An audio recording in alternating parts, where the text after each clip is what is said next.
আমি নিজের চোখে দেখছি, ডান পাশে আওয়ামী লীগ, বাম পাশে বিএনপি, আর মাঝখানে জামাত, তিনজন মিলে নামাজ পড়বি। এখন ইমামতি করবি কে? এখন তিনজন মিলে তো একটা ইমাম হওয়া লাগবে না, কি কোন ইমাম হওয়ার দরকার আছে না? নাই। আওয়ামী লীগ বলতে যে ভাই আমি নামাজ পড়বার পারি রে, পড়াবার পারি না। বিএনপি বলতেছে আমি আকামত দিবার পারি ভাই রে, কিন্তু পড়াবার পারি না। জামাত বলতেছে আমি পড়বারও পারি, পড়াবারও পারি, কিন্তু আমি যুদ্ধ অপরাধী। এখন কি করবি? তখন আওয়ামী লীগ বলতেছে ওই বাইরের কথা ভিতরে কোস না, তো ওই বাইরের কথা ভিতরে বলিস না। আমি আওয়ামী লীগ, তুই বিএনপি, তুই জামাত, এটা হলো বাইরের কথা। ভিতরের কথা হলো আমরা তিন ভাই, তুই যখন জানিস বেশি সামনে যা, তোকে আমরা একতেদা করে নেতা বানাবার চাই। ফেরেশতাকে আল্লাহ কি দেখতেছি? আল্লাহ কয় এই জায়গাটা আমার, তারা বিশ্বাস করে, আর অন্য জায়গাতে আমার, এটা এরা বিশ্বাস করে না। যার কারণে আমার জায়গার মধ্যে আর রাজনীতিকে খতম করে আল্লাহর নীতি মানতেছে, আর ওরকে জায়গা যখন যায় তখন ওদের আইন মতো ওরা চলে। এই দেখতেছেন না হুজুর, এই পুকুরিটা আমার, ওই সাইডে যা দেখতেছেন ওটাও আমার, ওই সাইডে যা দেখতেছেন ওগুলো আমার, ওই সাইডে আমার বড় ভাই, এই সাইডে আমার বাচ্চা ভাই, তো সবই যদি তোমাকে হয় আল্লাহ, তখন বলতে হুজুর আল্লাহটা দেখতে গেলে 2 মিনিট হাঁটা লাগবে। তো 2 মিনিট হেঁটে আসা তারাবের মাদ্রাসার মসজিদের কাছে খাড়া হয়ে বলতেছে এখানেও আল্লাহর খুঁজো ছিল না হুজুর, আমার চাচাই 10 শতক আল্লাহ দান করছে, আমার চাচাই 10 শতক আল্লাহ দান করছে, আর আমরা টাকা পয়সা দিয়ে আল্লাহ মসজিদ বেনে দিছি। তখন ফেরেশতাকে আল্লাহ এই দেশের নাম কি? আল্লাহ যেই দেশে তোমার কিছু নেই, ওর চাচা দান করলে পাও, আর এরা টাকা দিয়ে বেনে দেয়, এই দেশের নাম কি? আল্লাহ বলতে ওই দেশের নামই হলো বাংলাদেশ। ওই দেশে আমি আল্লাহর চাইতে গরিব কেউ নেই। তারা খালি মসজিদের মধ্যে আমাকে মানে, মসজিদের বাইরে আমাকে মানে না। অথচ মসজিদ যেমন আল্লাহর, গোটা বাংলাদেশও তেমন আল্লাহর। ধরে কোন কথা ঠিক? তাহলে মসজিদের মধ্যে জামাতে যেমন তোমাকে ইমাম হলো, বাইরে আসলে যুদ্ধ করাতে কাউকে ঠিক পরে খান বাড়ির যায় ঠিক পাবেন। বুঝুর সাথে অবস্থা এখন বুঝবেন না, বাড়ির যাওয়ার পরে বলবে হুজুর কি ওয়াজ করলো রে, 8 ঘন্টা লাগবে চিন্তা করতে। অর্ধ পৃথিবীর খলিফা হযরত উমর, নাম কি, উনি জোহরের নামাজ পড়ানোর জন্য মসজিদে যাচ্ছেন। আপনার বলেন তো পড়ার জন্যই না পড়ানোর জন্যে? হ্যাঁ, আমাদের নেতারা নামাজ পড়বার যায় না পড়াবার যায়? তাও সব নেতা যায় না। আপনাদের উপজেলা চেয়ারম্যানের মতন এরকম কিছু নেতা পড়বার যায়। একটু মনোযোগ দিয়ে শুনবেন। হাক্কা তুকাতিহি, যথাযথ ভয় করতে গেলে কি করা লাগবে এইটা বোঝানোর তাফসির করতে গিয়ে বলতেছে ওমর ফারুক নামাজ পড়ানোর জন্য মসজিদে যাচ্ছেন। নামাজটা হলো জোহরের নামাজ। জোরে বলেন কোন নামাজ? 5 ওয়াক্ত নামাজের মধ্যে এই জোহরের 4 রাকাত ফরজ নামাজ আল্লাহ যখন নবীকে দিচ্ছেন, নবী বলতেছেন আল্লাহ এই জোহরের 4 রাকাত ফরজ নামাজ আদায় করলে আমার উম্মতের কি হবে, মেহেরবানি করে একটু আপনি বলেন। আল্লাহ বলে হাবিব, আপনার জাতির পিতা হযরত ইব্রাহিমকে যখন আগুনের চুলার উপরে রেখেছিল, বাবা আগুন রশি ধরে যখন টানতেছিল, এক সময় আগুনের চুলার মধ্যে যখন ইব্রাহিম পড়ে গেল, আমি আল্লাহ বলে দিলাম কুলনা ইয়া নারু কুনি বারদান ওয়া সালামান আলা ইব্রাহিম। আগুনের বাগান শান্তির বাগান পায়া শুকরিয়াতান ইব্রাহিম নবী 4 রাকাত নামাজ আদায় করেছে। ওই 4 রাকাত নামাজটাই আমি আল্লাহ জোহরের নামাজ হিসাবে আপনার উম্মতকে দিয়ে দিলাম। আপনার উম্মতের জোহরের 4 রাকাত নামাজ যখন জামাতে মসজিদের সঙ্গে আদায় করবে, ইব্রাহিম নবীর সম পরিমাণ সওয়াব আমি আল্লাহ দিয়ে দিব। সেই নামাজ পড়ানোর জন্য হযরত উমর যাচ্ছেন। যাওয়ার সময় দেখে সামনে একটা ছেলে হাঁটতেছে, কিন্তু হাঁটার কোনো সাইজ নেই, হাঁটার কোনো, যেরকম এখন মোটর সাইকেল চালানোর কোনো সাইজ নেই। এখন কতগুলো ছেলেরা আমি দেখি মোটর সাইকেলে যেটি বসে সে জায়গা দোপা খুব নিম, আর পিছন দিকে উঁচে। আমি কইলাম কে তুই মরদ মানুষ, দোপাত বসে থাকিস, পিছনে উঁচে বসবি কে? উঁচে তোমার বউ বসবি। হায় হায়, বউ বসবি উঁচে, উই থাকবি নিচে। অথচ আল্লাহ বলেছে আর রেজালু কাওয়ামুনা আলা নেসা, পুরুষেরা থাকবে উঁচে, নারী থাকবে নিচে। আর আমাদের বাংলাদেশের মোটর সাইকেল মরদ থাকবি নিচে, মেয়া থাকবি উপরে। হাসতেছে আগে আমরা মোটর সাইকেল চলাইনি, একে লেভেল পজিশন সিট, ধরে কোন কথা ঠিক না, হুন্না লিবাসুল্লাকুম ও আনতুম লিবাসুল্লাহ হুন্না, লেভেল পজিশন। এখন দোপা হলো কেন? আর মোটর সাইকেল নিয়ে ভাই করতেছে বিরাট সাইকেল। আপনাদের এলাকার যুবকেরা মোটর সাইকেল চলায় না? আমি গাড়ির পিছনে দেখলাম, যদি আপনার ছেলেকে ধ্বংস করতে চান তাহলে একটা বাইক কিনে দেন। বাইক মানে কি, একটা মোটর সাইকেল কিনে দেন, ওই মরবি ওই আর বাঁচবি না। আর আপনার মেয়েকে যদি নষ্ট করবার চান তাহলে একটা টাচ মোবাইল কিনে দেন, আর প্রেমিকার অভাব হবে না। এরকম কথা ঠিক ছিল না? ছেলেকে মোটর সাইকেল কিনে দেন, ওই শেষ। আর মেয়েকে একটা মোবাইল কিনে দেন। এই গল্প করিস কে রে? আজকে ওয়াজ দুঃখে শেষে পাগলা আর হবি যায়। আচ্ছা, আপনাকে এলাকাতে এরকম মোটরসাইকেল নাই, দোপা আর নাই, চলার কোনো সাইজ নাই। ওমর ফারুক পিছন দিক থেকে লক্ষ্য করে দেখে যুবক রাস্তা দিয়ে হাঁটতেছে, কিন্তু হাঁটার কোনো সাইজ নাই, কখনো ডানে যায় কখনো বামে যায়। আল্লাহর কোরআনের আইন যখন সমাজে চালু হবে তখন বাম সাইডে চলা যাবে না, ডান সাইড দিয়ে হাঁটতে হবে। ধরে কোন কথা ঠিক কি না? আমাদের বাংলাদেশে কোন সাইড? আরো জোরে। হাসরের ময়দানে আমলনামা যদি ডান হাতে দেয়, ওই ব্যক্তির কোনো চিন্তা থাকবে না, ওই ব্যক্তি বিনা হিসাবে জান্নাতি হবে। আর আমলনামা যদি বাম হাতে দেয়, ওই ব্যক্তি বিনা হিসাবে জাহান্নামে যাবে। আপনারা বলেন তো, হাসরের ময়দানে আমলনামা আমরা ডান হাতে চাই না বাম হাতে চাই? তো ডান হাতে যদি চান তাহলে বাম সাইড দিয়ে হাঁটা চলবে না, ডান সাইড দিয়ে হাঁটতে হবে। হয়তো বলবেন, হুজুর বাংলাদেশের সরকারের আইন চলে কিন্তু আল্লাহর আইন চলে না। মুসলমান দাবি করবেন হাক্কা তুকাতিহি ডিগ্রি অর্জন করতে গেলে ওরকম সরকারের আইন মানা চলবে না, আমার আল্লাহর আইন মানা লাগবে। ধরে কোন কথা ঠিক কি না? যদি বলেন হুজুর আল্লাহর আইন মানতে গিয়ে তো আমি অ্যাক্সিডেন্ট হয়ে মরে যাব, এখন আপনাকে মানার কথা বলা হচ্ছে না। আল্লাহর আইন মানার জন্য আমাদেরকে আল্লাহর আইনের প্রতি শ্রদ্ধা করে আমাদের গোপনে গোপনে একটা দল গঠন করা লাগবে। একদিন আল্লাহর জমিনে আল্লাহর আইন চলবে। ধরে কোন ঠিক কি না? ওমর ফারুক চিন্তায় পড়ে গেলেন, এরকম ডানে যায় বামে যায়, এই ছেলেটা কে রে? খুব দ্রুত গতিতে ওমর ফারুক ছেলেটার সামনে গিয়ে দেখে ছেলেটার অন্য কারো না, তারই জন্ম দেওয়া আবু শামা। ওমর ফারুককে আমার জন্ম দেওয়া সোল এরকম হলো কেন? কি ভাবতেছেন? ফজরের নামাজের আযান দিছে, মুয়াজ্জিন বলতে হুজুর কি বিপদ, এই কুত্তার যে কোন জায়গায় ঘুম পাড়ায় আমি জানি না, কিন্তু যে আযান শুরু করি কোত্থেকে দৌড়ে এসে মসজিদের জানলার কাছে এসে লোকমা দেওয়া শুরু করে।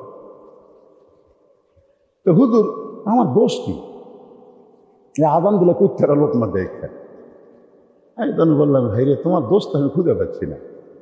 শেষ রাত্রে সবাই যখন ঘুম পাড়ে তুমি তখন আসসালাতু নাউম করে সবাইকে চেতন করো, তোমার তো দোষ খুঁজে পাই না। আসলে আমি মুয়াজ্জিনের কোনো দোষ খুঁজে পেলাম না, কিন্তু আল্লাহর কোরআন যখন পড়তেছি তখন দেখলাম আল্লাহ বলতেছেন, ওয়ামান আহসানু কাওলাম মিম্মান দাআ ইলাল্লাহ ওয়া আমিলা সালিহান ওয়া ক্বালা ইন্নানী মিনাল মুসলিমিন। রব্বাকা ফাকাব্বির। কোরআনের আয়াত যখন তেলাওয়াত শোনা হয় ইমানের জজবা আল্লাহ তখন বেড়ে দেয়, জবান ফসকে বের হবে আল্লাহু আকবার, বলা লাগবে না, ইমানের দাবিতে আপনার জবান থেকে বের হবে। যেরকম ঠিক কিনা? কিন্তু যারকে বাড়াচ্ছে না, এই বাড়ায় না কেন? আল্লাহ নিজে বলেছেন, ওয়াইজা তুলিয়াত আলাইহিম আয়াতুহু যাদাতুহুম ঈমানান। কোরআনের তেলাওয়াত শুনলে ইমান বেড়ে যাবে। ইমান বাড়ার লক্ষণ কি চুপ থাকা? এই চুপ থাকার জন্য 80 টাকার ফর্ম 200 টাকা দিয়ে আছে, খালি চুপ থাকার জন্য। এই চুপ থাকার পরে 500 টাকা গরুর গোস্ত, গরুর দাম বাড়েনি কিন্তু গোস্ত 700 টাকার গেছে। এটা চুপ, একটা কথা কয় না। বাংলাদেশের সব কিছুর দাম বেড়ে যাওয়ার পিছনে কারণ হলো আমরা চুপ হয়ে গেছি। ধরে করে কথা ঠিক কিনা? কথা কইস না, দরকার হলে 1 সেরের জায়গায় আদেশ আর খা। কথা কইস না, কথা কইলে কিন্তু ধরা খাবো। মানে আল্লাহর ভয় তো নাই, অন্য একটা ভয় এসে আমাদের গোটা বুক দখল করছে। ধরে কোন কথা ঠিক কিনা? ওয়াজ হচ্ছে কিসের ভয়? কার ভয়?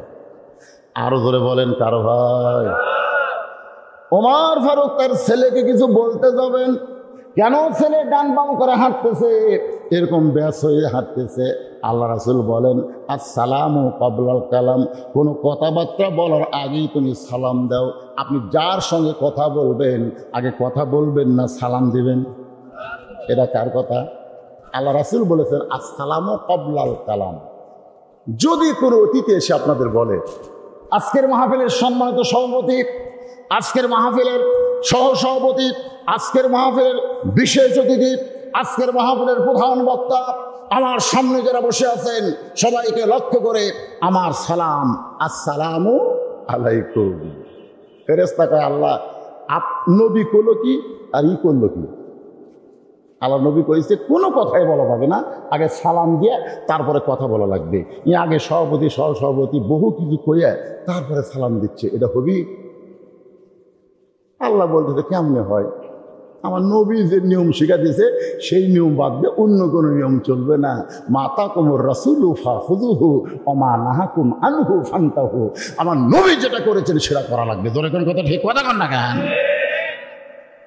চাচা আসসালামু আলাইকুম। চাচা হবি না? আগে চাচা কথা কও, আগে সালাম দাও। হুজুর আসসালামু আলাইকুম হবি না? আগে হুজুর কেন কইছো? আগে সালাম দে তারপরে হুজুর কও। যত কথা আছে সালামের পরে হবি, সালামের আগে কোনো কথা চলবি? কথা কয় না, কথা কয় না। আজকে আমাদের বাংলাদেশে অনেক বক্তারাও পর্যন্ত ভুল করে। একে বিজ্ঞাপন ধরে সভাপতি, প্রধান অতিথি, বিশেষ অতিথি সবগুলো কয়া কয় সবাইকে লক্ষ্য করে আমার ভক্তিপূর্ণ সালাম হলো না। এত কথা আগে কেন কইছে? আজ থেকে তাহলে আপনারা কি বলেন? আগে কি? আর সবাই কয় না। এটাকে এই নবীর সুন্নতটা শিখেলেন, আসসালামু ক্বাবলাল কালাম, আগে সালাম পরে কালাম। ওমর ফারুক ছেলেকে লক্ষ্য করে সালাম দিচ্ছে, আসসালামু আলাইকুম ইয়া ইবনি, আসসালামু আলাইকুম ইয়া ইবনি, এ আমার কলিজার টুকরা সন্তান, তোমার প্রতি আল্লাহ রহমত বর্ষিত হোক। সঙ্গে সঙ্গে ছেলেটা বলতেছে, আপনি কে ভাই? আপনার তো চিনলাম না। কি বুঝলেন? কি বুঝলেন? ওমর ফারুক ছেলেটাকে সালাম দিচ্ছে আর ছেলেটা উত্তরে বলতেছে, আপনি কে ভাই? আপনাকে তো চিনলাম না। সঙ্গে সঙ্গে ওমর ফারুক চমকে গেলেন। আমি আমার ছেলের সালাম দিলাম আর ছেলে আমাকে ভাই বলল। সালামের তো উত্তর দিলই না, বাপকে ভাই বলতেছে। লক্ষণ ভালো। ওমর ফারুক আস্তে করে নাকটা ছেলের মুখের কাছে, মুখের ভিতর থেকে টাইগার স্পিরিট। আপনার দেখবেন টাইগার স্পিরিট খেয়ে কোনো ছেলে যদি আপনার কাছে আসে, আর মুখের ভিতরে একটা গন্ধ আসে না? এই কথা কর না, এই ছেলেরা, এই যুবকেরা, তোমাদের পায়ে হাত দিয়ে বলতেছি, এই টাইগারের স্পিরিট খাইও না। এর মধ্যে কিন্তু হালকা মিল করে দিয়েছে। খাতে খাতে এমন লিশে হবে, অন্য কোনো পানি আর ভালো লাগবে না। কিছুদিন পরে দেখবে তুমি আছো, তোমার বউ নেই, থাকলেও অন্য মরদের সাথে ওভার ডিউটি করবি রে। কারা কারা টাইগার খাবা? ওমর ফারুক ছেলেটার মুখের কাছে নাকটা নিয়ে গিয়ে ছেলের মুখের ভিতর থেকে মদের গন্ধ আসতেছে। ওমর ফারুক চারিদিকে লক্ষ্য করে দেখলেন কেউ নাই, কারণ মদ পান করলে আল্লাহর কোরআন বলেছে তাকে 80টা বেত মারা লাগবে। ধরে কোন কয় বেত? কিন্তু ওমর ফারুক চারিদিকে লক্ষ্য করে দেখে কেউ নাই। শুধু নিজেই বুঝতে পেরেছে তার ছেলে মদ খেয়েছে। চারিদিকে লক্ষ্য করে দেখে কেউ নাই। আমার ছেলেকে শুধু আমিই দেখেছি, আর কেউ দেখেনি। এমন সময় ইমান বলতেছে, ওমর চারিদিকে লক্ষ্য করে কেউ নাই দেখতেছো, একবার উপর দিকে তাকায় দেখো, হাক্কা তুকাতিহি, কেউ না দেখলেও আমি আল্লাহ দেখেছি। ইয়া আইয়ুহাল্লাযীনা আমানু, খুব খেয়াল করবেন, যারা আমাকে বিশ্বাস স্থাপন করেছো, আল্লাহ তাদেরকে বলতেছেন আত্তাকুল্লাহ, ভয় করতে হবে কার? আরো জোরে। এই জিকির হলো সবচেয়ে দামি জিকির, জানেন? এই যে আল্লাহকে ভয় করা লাগবে, এই কথাটা আপনি মানে আপনি জান্নাতে চলে গেলেন। ভয় করতে হবে কাকে? আরো জোরে। এখন যদি আল্লাহকে আমরা ভয় করি, আল্লাহ আছে কোন দিকে? চারিদিকে না উপর দিকে? সব দিকে। সব দিকে আল্লাহ। আল্লাহ যদি সব দিকে হয় তো পশ্চিম দিকে হয় শেষ দেন কেন?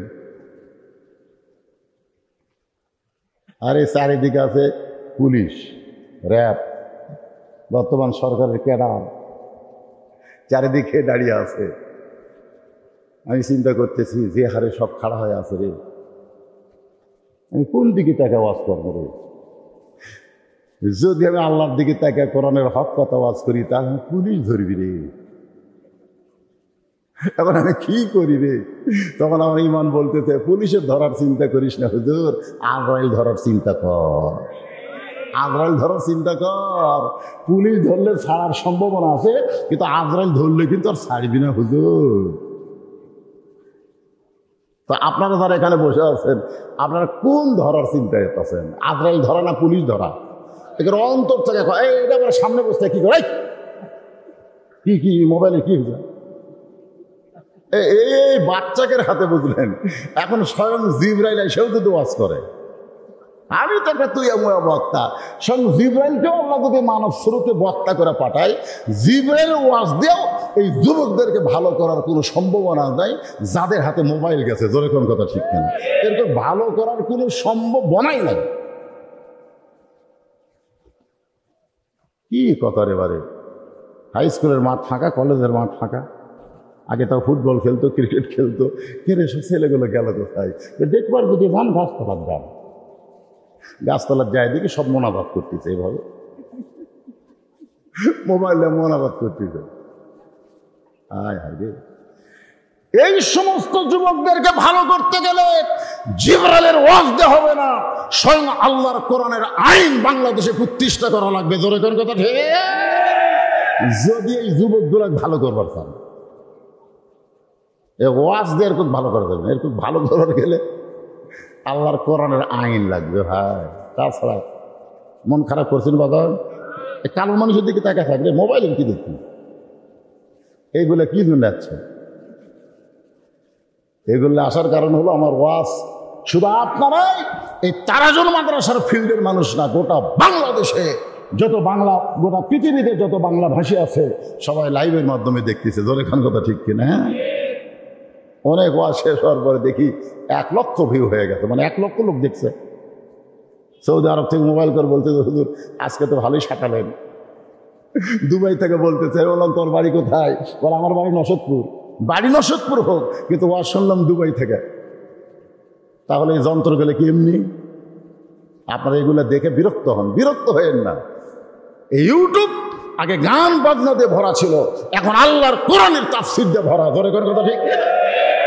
বিরক্ত হয়েন না, এই লাঠিগুলোর মধ্যে কাম আছে তো। আবার কিছু বিপদও আছে।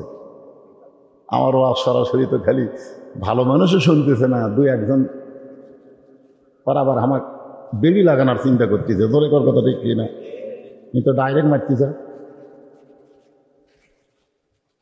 হ্যাঁ, যাই হোক, আলহামদুলিল্লাহ, যে কোরআনের আপনার তাফসীর শুনবেন সে আয়াতটা কেবল শুরু করছি। এই একটা আয়াতের উপরে ইনশাল্লাহ অনেক আছে না নাই? ধরে আছে না নাই? আল্লাহ ইমানদারকে লক্ষ্য করে বললেন আত্তাকুল্লাহ, ভয় করতে হবে আল্লাহর। ধরে বলেন কার? এইমাত্র আসরের নামাজ পড়ে জমিতে ধান দেখতে গেছে, মাথার টুপি, কপালত নামাজের পড়া, ধান দেখবার যায় দেখি ওপর জমির পানি, নিচে ওর জমির পানি নেই। ওপর জমির পানি আছে, নিচে জমির পানি নাই। চিন্তা করতেছে কে রে, ওপরের এত পানি, নিচে আমার জমির পানি নেই, কি করি? চারিদিকে এরকম তাকায় দেখে কোনো মানুষ নেই। আস্তে করে বসে আল কেটে দিছে। আল কেটে দিয়ে ওই পানি দিয়ে হাত ধোছে, ধুয়ে আবার উঠছে। ওঠার পরে চারিদিকে দেখতেছি কেউ নাই। আলহামদুলিল্লাহ, কেউ দেখেনি, কেউ দেখেনি। আপনারা বলেন তো এই ব্যক্তিটার মধ্যে কি আছে? ওই ব্যক্তির নামাজ আছে কিন্তু ঈমান নাই। ধরে কোন কি নাই? ঈমান যদি থাকতো তাহলে তার ঈমান বলতো কেউ না দেখলো কে দেখতেছে। আজকে আমাদের বাংলাদেশে খালি এই একটা বিশ্বাস যদি আমাদের থাকতো, কেউ না দেখলো আল্লাহ দেখতেছে, তাহলে 30 তারিখের ভোট 29 তারিখে হতো না। ধরে কোন কথা ঠিক কিনা? সকালে সকালে আমি একলা 100টা মারছি রে, কিন্তু কিভাবে মারলি? দরজা আল্লাহ বন্ধ করে মারছি, কেউ দেখেনি। তো দুই কান্ত দুই ফেরেশতা কয় আল্লাহ শয়তান কি কয়, কেউ বলে দেখেনি। তাহলে আমরা কান্দুত কি ঘুম পাচ্ছি? ইমানদারকে লক্ষ্য করে আল্লাহ বললেন আত্তাকুল্লাহ, ভয় করতে হবে কার? আরো জোরে বলেন। শুধু ভয় করলে হবে না, হাক্কা তুকাতিহি, যথাযথ ভয় করা লাগবে। এই যথাযথ ভয় করতে গেলে সরকারের আইন দেওয়া হবে না, এটা আমার আল্লাহর কোরআনের আইন লাগবে। ধরে কোন ঠিক কি না? দুনিয়ার বুকে বাইতুল মামুর, আসলে বাইতুল মামুর তো রাসূল যখন মেরাজ করতে গেছিলেন তখন বাইতুল মামুরেও রাসূল ইমামতি করছেন। সুবহানাল্লাহ বলেন। সাহাবারা জিজ্ঞেস করলেন ইয়া রাসূলুল্লাহ, বাইতুল মামুর সম্পর্কে আমরা শুনতে চাই। আল্লাহ রাসূল বললেন তোমরা কি আল্লাহর কাবা ঘর দেখছো? বলে হ্যাঁ। বলে কাবা বরাবর বাইতুল মামুর, যে কাবা ঘর যেখানে আছে ঠিক সেই বরাবর কি বাইতুল মামুর বরাবর হচ্ছে আল্লাহর আরশ। ধরে কোন সুবহানাল্লাহ। তার কাছে অনুমতি নিবা যায় যে জীবনে আল্লাহর কোরআন হাত দিয়ে স্পর্শ করে নাই, এই কোরআন কি আসুন তো জানে না, এই বেটা কোরআনের অনুমতি কেমনে দিবে? ধরে কোন কথা ঠিক কি না? আফসোস, এ রাস্তা দিয়ে প্রতিদিন আমি তাই ওয়াজ করবো। আমার কি মন চায় না যে দুঃখ চাইছে গোটা 10 মারি? আমার কি মন চায় না? এত দূরে যে ওয়াজ করা লাগবে কেন? আল্লাহ কোরআনে বলেছে কো আনফুসাকুম ও আহলিকুম নার, জাহান্নামের আগুন থেকে বাঁচতে গেলে আগে তুমি বাঁচো, তোমার আহালদের নিয়ে বাঁচো। ধরে কোন কথা ঠিক কিনা? আমি আমার আহালের কাছে মক্কার মতো মনে হয়েছি, আর দূরের মানুষের কাছে মদিনা। ধরে কোন কথা ঠিক কিনা? আল্লাহ রাসূলকে যেরকম মক্কার মানুষ গ্রহণ করে, আমার অবস্থাও তাই। আমরা যারা এখানে বসে আছি শোনেন, আজকের এই মাহফিল কমিটি পক্ষ থেকে যেনাকে সম্মানিত সভাপতির দায়িত্ব দেওয়া হয়েছে, তিনি আমার পাশে বসে আছেন। আপনাদের এই গ্রামের উজ্জ্বল নক্ষত্র অবশ্য গ্রামে থাকে না, আরো বড় বেকায়দায় পড়েছি। মানুষের যখন কেউ একটু বিশেষ হয়ে যায় তখন আর গ্রামে থাকে না। বলে কোন কথা ঠিক কিনা? তখন গ্রামের বাড়ি হয় বসত বাড়ি, মাঝে মধ্যে আসে কিন্তু থাকে না। আর শহরের বাড়ি হয়ে যায় বাসা। শহরের বাড়ি কি? বাসা। গ্রামের বাড়িতে এসেই বলে দেওয়া লাগবে, বাসায় দেওয়া লাগবে, বাসায় দেওয়া লাগবে। তো সবাই বলে কে ভাই আইসেন একটু থাকেন? না না না না, এখানে বসত করা যায় কিন্তু থাকা যায় না। বসত মানে কিছু সময় বসা যায়, যেগুলো আব্দুল আলিম কইছে, এপারে তোর বসত বাড়ি, ওই পারে তোর বাসা, ভবদরিয়ায় পাড়ি দিতে, ভবদরিয়ায় পাড়ি দিতে কেমনে করলি আশা রে, এ পাহাড়ে তোর বসত বাড়ি, ওই পারে তোর বাসা। দুনিয়ার বাড়ি হলো বসত বাড়ি, আর আমাদের বাসা হলো জান্নাত। যেরকম সুবহানাল্লাহ।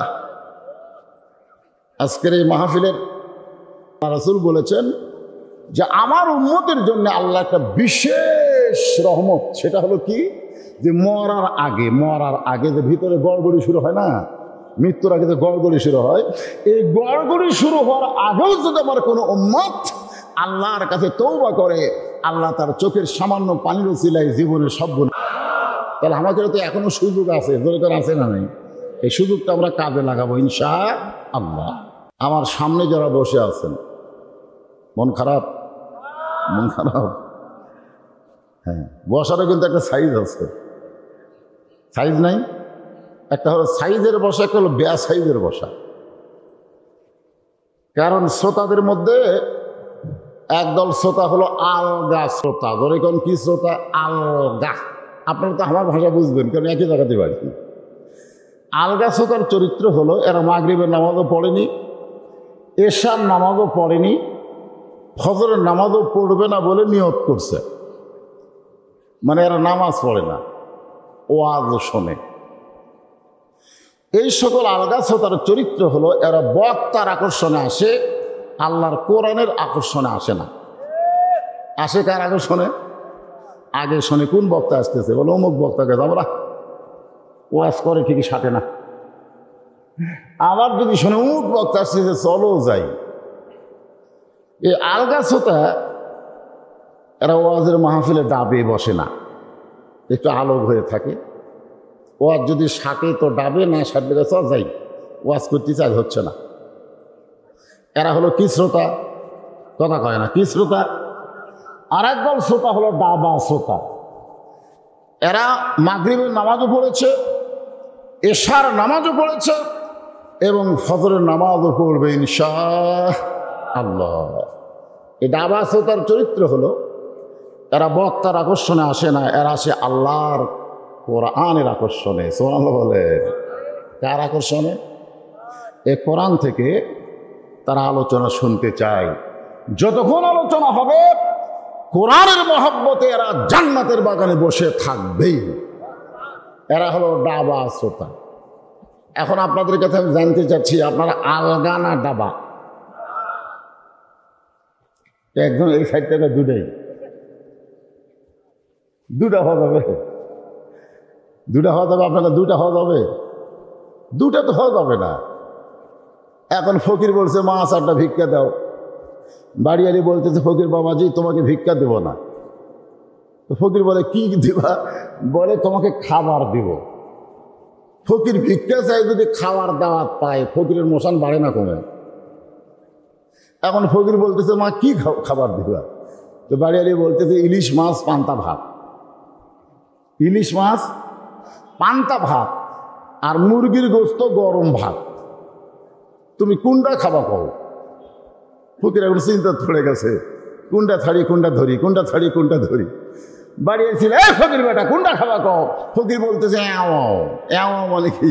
মানে দুটাই। এই সাইড থেকে একজন কইছে আলগা ডাবা, দুটাই মানে এও। আপনাদের মধ্যে কারা কারা আলগা শ্রোতা আছেন হাত তোলেন। একজনও নাই, সকলেই হচ্ছেন ডাবা শ্রোতা। আল্লাহ কবুল করুক, জোরে করা আমিন। গোটা বাংলাদেশ ওয়াজ করতে গিয়ে একটা জিনিস আমি নিজের চোখে দেখছি, সেটা হলো আমরা যারা মুসলমান, আমরা কিন্তু 22 দল 24 দল না, আমরা হলাম মূলত 2 দল। জোরে কোন কয় দল? আপনি আওয়ামী লীগ, বিএনপি, জাতীয় পার্টি, জামাত যা করেন করেন, কিন্তু মূলত দল হলো 2টা। একদল মুসলমান হলো তালের মুসলমান। তাল বোঝেন? যাই বলে আইরে সেই দিকে যাইরে, বোঝা শোনা নাই রে। যাই বলে আইরে সেই দিকে যাইরে, বোঝা শোনা নাই রে। এই তালের মুসলমানের কোনো ব্রেক নাই। জোরে কোন কি নাই? এরা সব জায়গার ভাই। এরা গানের অনুষ্ঠানেও যায়, কোরআনের মাহফিলেও আসে। এরা হলো তালের মুসলমান, এদের কোনো ব্রেক নাই। জোরে কোন কি নাই? আর একদল মুসলমান হল জাতের মুসলমান। এদেরকে কেউ ডাকলেই যায় না, আগে দেখে ডাকটা ঠিক আছে কিনা। আল্লাহ রাসূলের যদি ডাক হয়, এরা খুব দ্রুত গতিতে সেখানে চলে যায়। সুবহানাল্লাহ বলেন। এরা হল জাতের মুসলমান। এই 2টা দল মুসলমান আমাদের বাংলাদেশে আছে না নাই? আছে। তো মাশাআল্লাহ, আজকে আমার সামনে যারা বসে আছেন, আমি আমার অন্তঃস্থল থেকে আপনাদের সবাইকে শুভেচ্ছা জ্ঞাপন করছি। এই মুহূর্তে জিজ্ঞাসা করতেছি আপনারা সকলে কেমন আছেন? আলহামদুলিল্লাহ রব্বিল আলামিন। আপনারা নাউজুবিল্লাহ কর মনে হয় পারেন না, সবাই আলহামদুলিল্লাহ কর নাকি? নাউজুবিল্লাহ কর পারেন? পারেন? আচ্ছা, নাউজুবিল্লাহ কখন করবেন? তার মানে আপনারা ভালো আছেন। কিন্তু আমি তো জানি বর্তমানে যেভাবে আপনারা আছেন, যেই পরিবেশে বসবাস করতেছেন, নিঃশ্বাস নিতে পারতেছেন, কিন্তু একটা জিনিস আমাদের ভিতরে ঢুকতেছে না। এই কারণে আলহামদুলিল্লাহ বলা খুব কঠিন। এখনো বোঝেননি, আগে বোঝেন তারপরে ঠিক করুন। হ্যাঁ, উপায় নাই রে, উপায় নাই রে বাংলার মানুষ, উপায় নাই।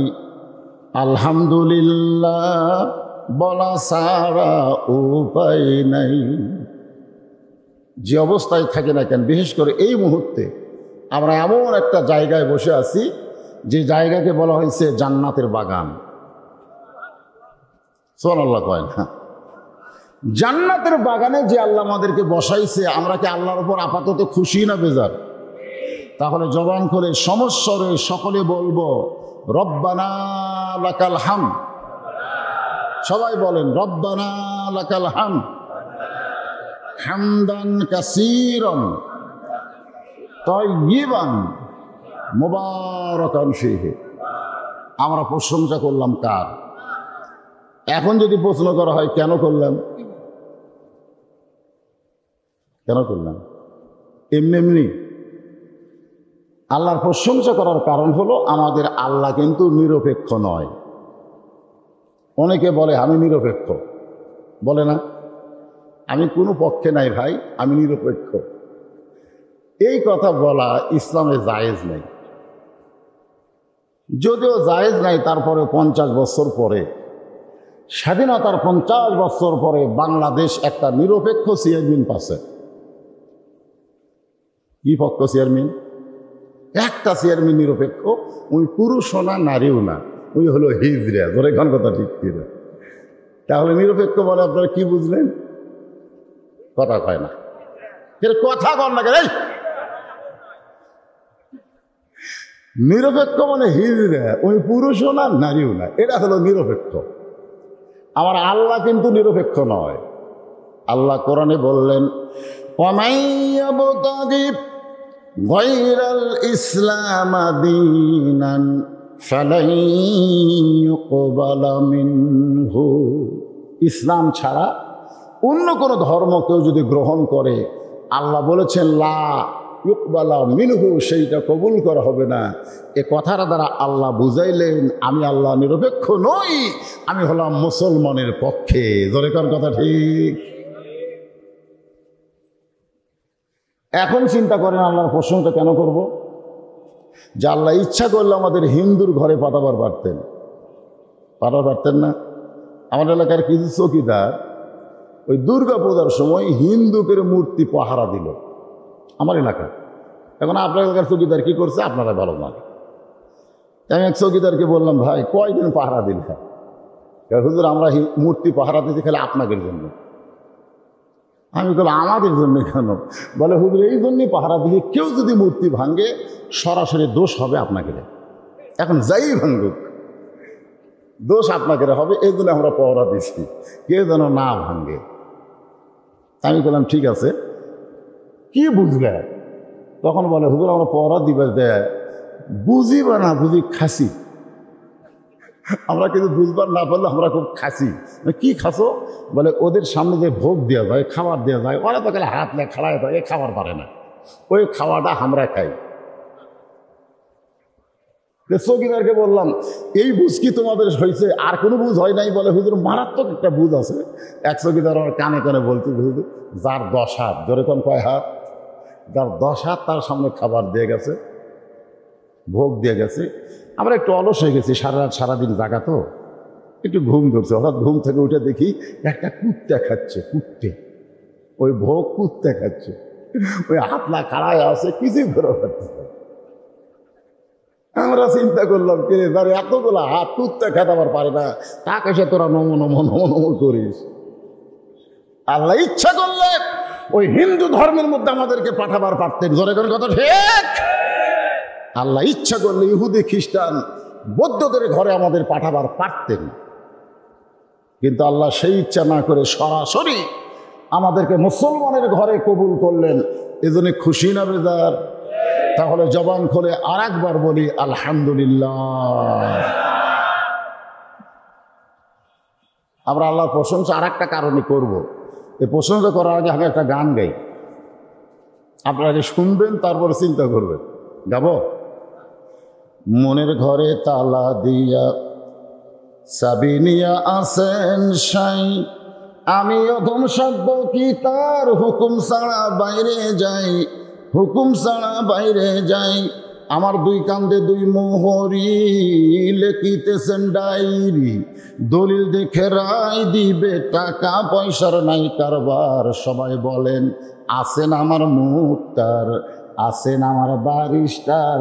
শেষ বিচারের ধরে কোন বিচারের শেষ, শেষ এই শেষ শব্দটা ধরে কন, সেই বিচারের ধরে কন কোন বিচারের, আরো ধরে কন কোন বিচার? বাংলাদেশের বিচার না, বাংলাদেশের বিচারে পরিমণি জামিন পায়, ধরে কন কথা ঠিক কিনা? আর আলেমদের হাতে হাত করা লাগায়, এগুলো বিচার নয়, এগুলো বিচারের নামে প্রহসন। ধরে কোন কথা ঠিক, কথা কন। এখন সবাই আমার সঙ্গে বলেন, সেই বিচারের হাইকোর্টেতে, সেই বিচারের হাইকোর্টেতে তিনি আমায় করবেন পার, আমি পাপী তিনি জামিনদার। এই তিনি হচ্ছেন আমাদের নবী। জোরে কোন সুবহানাল্লাহ। আমার দুই কান্দের দুই ফেরেশতা যতই লিখুক লাভ নাই। ডান কান্দের ফেরেশতা যদি সারা জীবনে একটা নীতি লেখে, আর বাম কান্দের ফেরেশতা যদি কোটি কোটি আমার পাপ লেখে, তারপরেও আমার কোনো টেনশন নাই। কারণ আল্লাহ যখন হাকিম হবে, আমাদের নবী তখন উকিল হয়ে, ব্যারিস্টার হয়ে আমার সঙ্গে লড়াই করে, আল্লাহর সঙ্গে লড়াই করে আমাদেরকে জামিন করে জান্নাতে নিয়ে যাবে। কি ভাগ্য আমাদের, এমন একটা নবী পাইছি ভাই, যে নবী পাওয়া হলো ভাগ্যের ব্যাপার। দুই একজন ঠিক করছে, বাদ বাকি কথা কর না কে, নিজের আমল নিয়ে জান্নাত যাবে। আবু বকরের মতন মহান মানব বলেছে, আমার আমল আমি জান্নাতে যাব, এই সাহস আমার নাই যতক্ষণ পর্যন্ত আমার নবী আমাকে সুপারিশ না করবে। সেই নবী কি বলেছেন জানেন? যে আমার একটা উম্মত বাহিরে থাকা অবস্থায় আমি রাসূল ভিতরে ঢুকবো না। কিসের বাহির? এই কথাটা জোরে করলে কি হয়? কিসের বাহির? রাসূল বলেছেন জান্নাতের বাহিরে একটা উম্মত থাকা অবস্থায় আমি রাসূল জান্নাতের মধ্যে ঢুকবো না। আমার সমস্ত গুনাহগার উম্মতকে আমি রাসূল সুপারিশ করে তাদের সঙ্গে জান্নাতে ঢুকবো।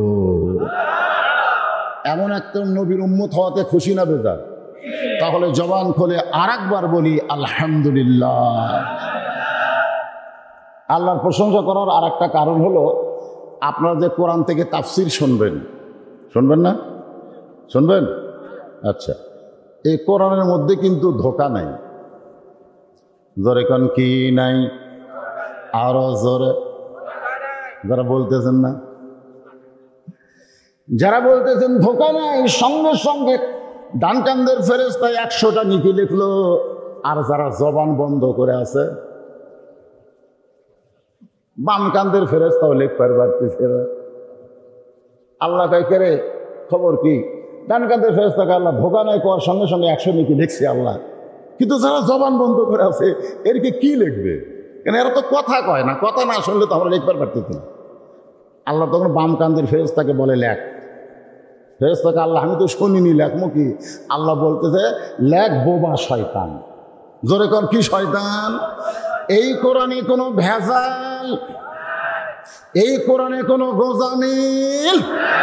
আমি সেই কোরআন থেকে, যে কোরআনে ধোঁকা নাই, সন্দেহ নাই, গোজামিল নাই, আমি সেই কোরআন থেকে আপনাদের তাফসীর শোনাবো। কোন আপত্তি আছে? যদি আপনার বিপক্ষে যায়, আল্লাহুম্মা আমিন। জান্নাতের বাগান থেকে জান্নাতি মানুষদেরকে নিয়ে আমি গুনাহগার তোমার রহমতের দরজায় দোখানা হাত তুলেছি। আল্লাহ, হাসরের ময়দানে জব্বার আর কাহার নামে রূপ নিয়ে তুমি যখন বিচার শুরু করবে, তোমার সামনে দাঁড়ায়া সমস্ত নবীরা নাফসি নাফসি বলে কাঁদতে থাকবে। এমন কঠিন অবস্থা হাসরে হবে, সেদিন সমস্ত নবী তার উম্মতকে ভুলে যাবে, শুধু বলবে আল্লাহ আমার কি হবে, আমার কি হবে। একমাত্র দরদি নবী শাফাতের কান্ডারি, ইয়া রব্বি হাবলি উম্মতি বলে সেজদায় পড়ে যাবে। সেই কঠিন মুসিবতের সময় আজকের এই মাহফিলকে ওসিলা করে আমাদের সবাইকে রাসূলের উম্মতের কাতারে আল্লাহ কবুল করে নিও। সুবহান রাব্বিকা রব্বিল ইজ্জাতি আম্মা ইয়াসিফুন ওয়া সালামুন আলাল মুরসালিন ওয়ালহামদুলিল্লাহি রাব্বিল আলামিন।